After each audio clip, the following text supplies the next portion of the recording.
প্রতি বাংলাদেশে গুপ্ত রাজনীতি, গুপ্ত সংগঠন এবং গুপ্ত রাজনীতি এবং গুপ্ত সংগঠনের যে তৎপরতা, এই তৎপরতা না ঠিক এটিকে অপতৎপরতা বলতে পারেন।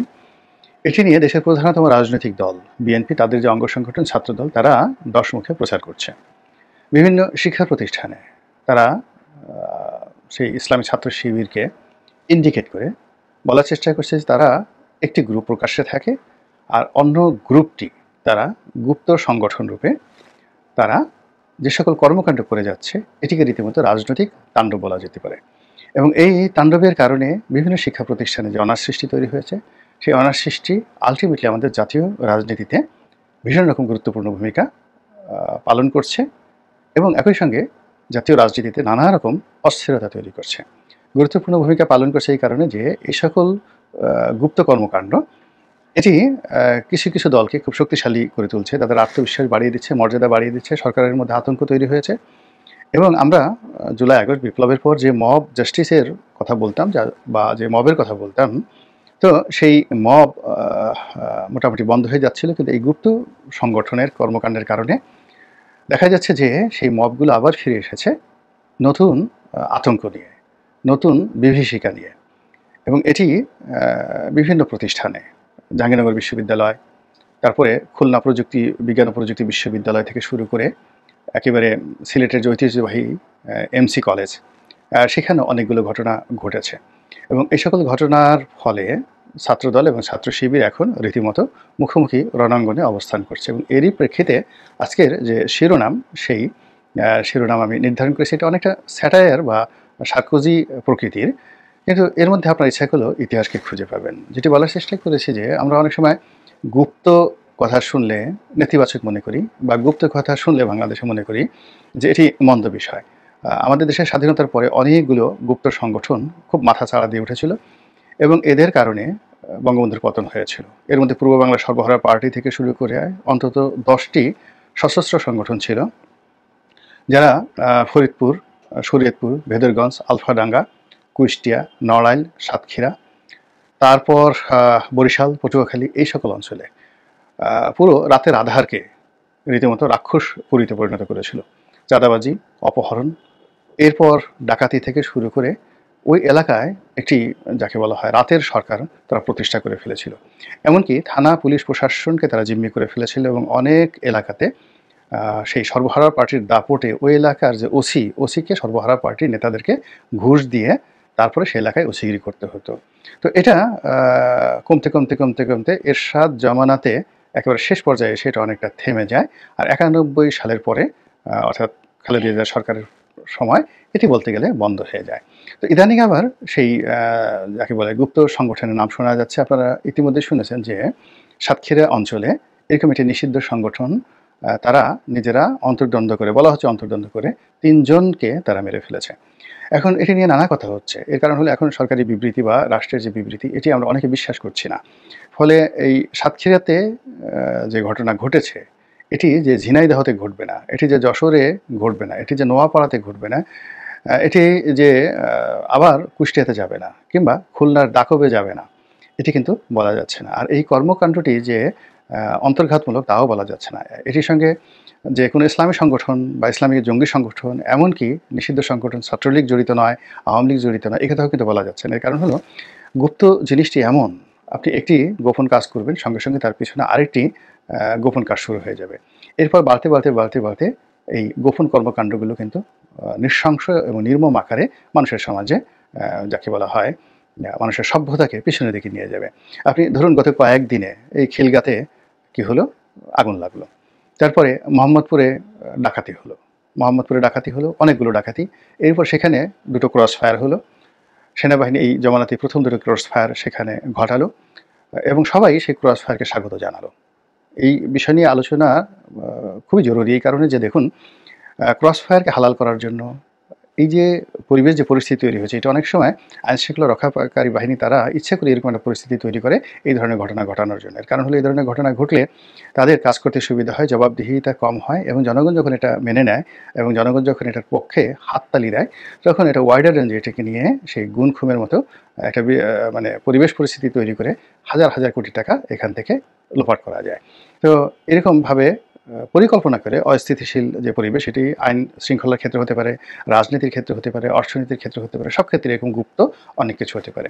তো শেখ হাসিনার জামানাতে যাকে বলা হয় অনেক দুর্নীতি ছিল, অনিয়ম ছিল, তারপরে সন্ত্রাস ছিল, গুম ছিল, কিন্তু এরকম গুপ্ত সংগঠনের যে তৎপরতা, এটা বলতে গেলে শূন্যের কোঠায় নেমে এসেছিল। কোনো গুপ্ত সংগঠন সেটা রাজনৈতিক ক্ষেত্রে হোক কিংবা অন্যায়ের ক্ষেত্রে হোক, এরকম কেউ ছিল না। কিংবা রাতের আধারে এইভাবে কোনো বাস ডাকাতি করবে, তারপর আবার সেই বাসের মধ্যে নিয়ন্ত্রণ নিয়ে প্রকাশ্যে সেখানে গণধর্ষণ করবে, এরকম ঘটনা আসলে শেখ হাসিনার জামানাতে ঘটানো হয়নি।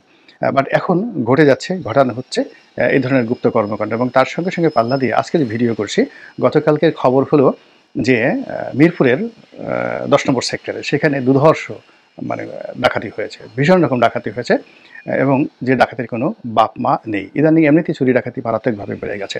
ফলে এই যে একটার সঙ্গে আরেকটার যে সম্পর্ক রয়েছে, অর্থাৎ আপনি যে কোনো একটা জায়গাতে গুপ্ত কাজ করলেন, ওটার হাত ধরে আরও 10টি গুপ্তকর্ম বিস্তার লাভ করবে এবং এ সকল গুপ্তকর্মের কারণে বাংলাদেশে কিন্তু যাকে বলা হয় আগামী দিনগুলোতে চুরি, ডাকাতি, রাহাজানি থেকে শুরু করে আরও অসংখ্য গোপন কর্ম রীতিমতো প্রাতিষ্ঠানিক রূপ লাভ করবে।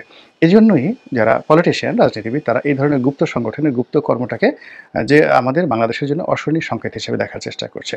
কিন্তু আমি যে বিষয়টা আলোচনা করছি যে বাংলাদেশে সব গুপ্তই কিন্তু গুপ্ত নয়।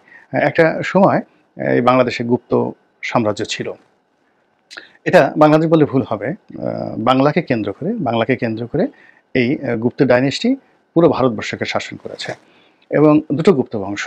একটি গুপ্ত বংশ শুরু হয়েছিল আলেকজান্ডারের মৃত্যুর পরপরই, সাময়িক সময়টিতে শুরু হয়েছিল এবং পরবর্তীতে যখন আরেকটি গুপ্ত সাম্রাজ্য আসে, অর্থাৎ প্রথম গুপ্ত সাম্রাজ্যের দ্বিতীয় মানে প্রথম গুপ্ত সাম্রাজ্যের পরে দ্বিতীয় গুপ্ত সাম্রাজ্যের যে বিস্তৃতি, এই দুই সাম্রাজ্যের মধ্যবর্তী সময় প্রায় 350 বছর।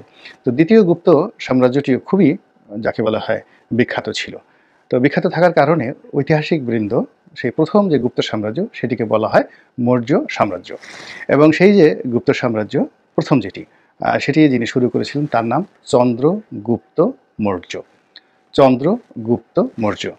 এবং এই যে চন্দ্রগুপ্ত মৌর্য, ওনার মতো এত বড় সাম্রাজ্য ভারতবর্ষে আর কেউ প্রতিষ্ঠিত করেননি এবং তার বীরত্ব এশিয়া জুড়ে, ইউরোপ জুড়ে এতটা সুনাম এবং সুখ্যাতি পেয়েছিল যে চীনের রাজকুমারী পাঠানো হতো তার হেরেমে।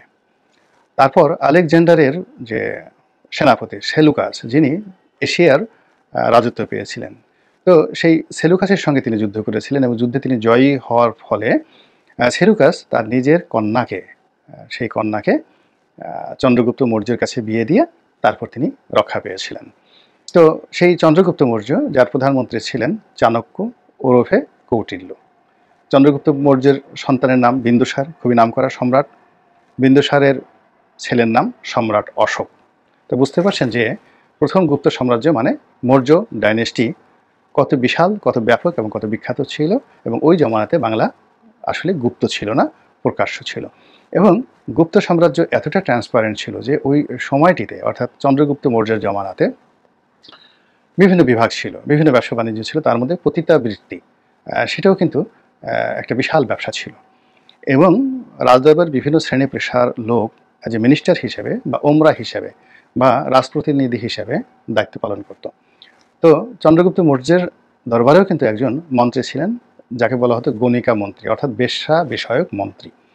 বেশ্যাদেরকে নিয়ে যে ব্যবসা হতো এবং ব্যবসাদের কাছ থেকে রাষ্ট্র যে ট্যাক্স পেত, এই কারণে তাদের যে সুযোগ সুবিধা, নিরাপত্তা, এটা রাষ্ট্র ওই জমানাতে দিত এবং সেটা দেখার জন্য আলাদা একটা মন্ত্রণালয় প্রতিষ্ঠা করা হয়েছিল। আপনি বোঝার চেষ্টা করুন যে কত বিস্তৃত এবং গণতান্ত্রিক সেই গুপ্ত সাম্রাজ্য ছিল।